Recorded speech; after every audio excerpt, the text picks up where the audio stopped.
Well, there was a notable name that was withdrawn from the contest to lead the Liberal Party this week, Shadow Defence Minister Andrew Hastie, who bucked the trend for the Liberals by increasing his primary and two-party preferred vote at this election. He's always been touted as a leader, but decided wasn't his time for now. And joining us live now is Andrew Hastie. Andrew, it's good to see you bright and early this morning. Thank you so much for coming on the program. So just to elaborate, first of all, if you can, on why you decided not to run this time. Good morning, Pete. Well, it's a challenge with a young family, as you'd know. I've got a 9-year-old, a 7-year-old and a 3-year-old. I spoke to my wife, Ruth, and it was very clear that I wasn't in a position to lead and be a good dad and husband at the same time. And you yourself would know as a dad as well, you only get one shot at it. And I decided that I owe that to my family first and foremost. You also said in this Curtain podcast that I enjoyed this morning that you want to listen before leading. Because you did well in your electorate, for the reasons that I said above, what did you do right that the others in your party did not? I think it's really important that we take a humble posture over the coming months and we listen to the Australian people and we really understand how we failed to connect. And one of the things I did in my local community was listen. There were national issues to talk about, but I'll give you one example. I was out door knocking in my northern suburbs, and whenever I came to someone's door, the thing they would mention is the stench from a waste disposal business and a local piggery that was present in their house, outdoors, and it was a real issue. And so I decided to hold a forum on that, very, very local, but very, very important to people. And I made the point that people don't want to listen to what you have to say about national policy if there are far more primal issues that they're having to deal with, like bad smells around the clock. So these are the sorts of things that people expect from their local members. Now, I'm serving the National Parliament. I want to be a national policy maker. I want to look at national legislation and make national decisions. But the reality of modern politics is that you also have to be very local and sensitive to the issues that people are facing every day in their lives. And I think we need to do a better job of listening first and foremost. Okay, so what are things that you got wrong? Well, I think families are under a lot of pressure. I don't think the economy is working for a lot of families. I think a lot of young Australians are locked out of their homes. People are frustrated with our education system. The NAPLAN results speak for themselves. 1 in 3 kids are falling behind in numeracy and literacy. And we know that a lot of small businesses have closed or under immense pressure over the last 3 years or so. So people wanted solutions to those problems, and we really need to rethink how we approach them.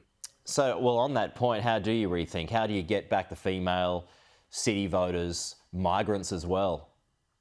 Yeah, that's a really good question. Well, I talked about this in the podcast. I think there are 4 great enterprise institutions which are at the core of Australian society: the family, the home, our schools or education system, and small businesses. And I think we've really got to focus on helping them along, getting them going. That's where all the magic happens. That's where people take risks. That's where people grow as Australians. And I think we've got to look at ways to improve those. And every single policy question should be hooked onto those institutions. How can we make our families stronger? How can we get more young Australians into homes? How do we make our schools better?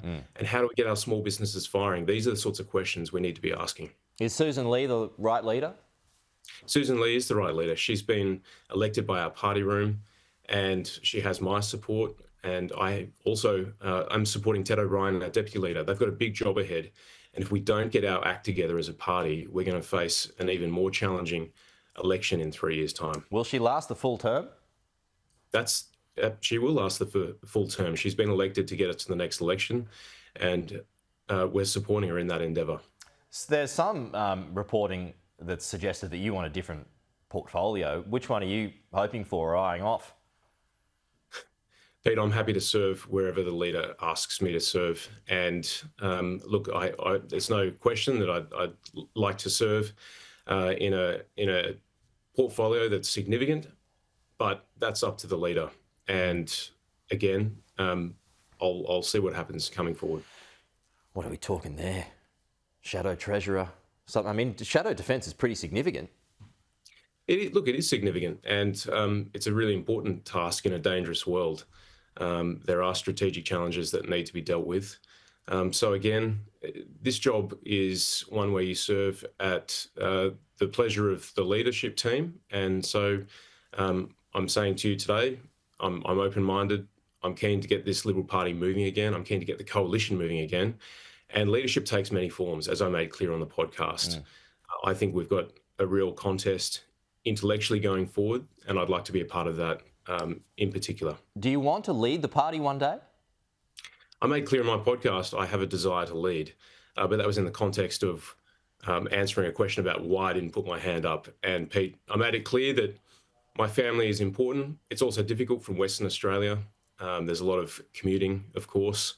But it was an honest question. I gave an honest answer, and had the result been different, it would have been the same answer. So I don't think there's anything to be read into that, except to say that there's a lot of people who go to Parliament with the hopes of leading one day. Timing is everything. Sussan is our leader. She's the first woman in our history to lead the party. I support her. I want her to succeed, because if she succeeds, we all succeed. I don't think that there's anything controversial about that. I mean, as you point out, that most people who go to Parliament want to lead, and most people are ambitious. You're young, you're 43, I think, aren't you, Andrew? You've got, 42. 42, sorry. You've got, potentially decades there. I mean, it's something that will eventually happen, surely. Look, I'm just going to keep doing my job as a local MP, serving my people, being a good team member as part of the Liberal Party and the broader coalition, and I'll see what happens. But for the next 3 years, Sussan is our leader. She has my support, as she does the party room, and I want her to succeed, because we'll all succeed if she does. Do you think the coalition can stay together? I think the coalition can stay together.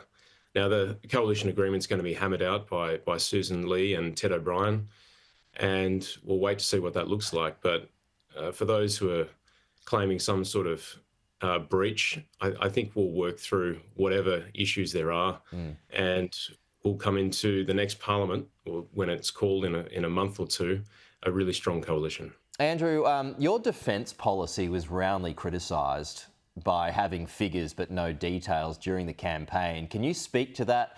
Was it rushed? Why didn't it resonate? It's a great question, Pete. I think the truth of it is that it was released much too late. We only gave it 10 days before the election. It should have been released before the election, and we would have had a much longer time to talk about it. But these decisions were taken centrally, and that's something we're going to learn from going forward. Did you have a good relationship with Peter Dutton? I had a good professional relationship with Peter Dutton, yes. Professionally, not personally?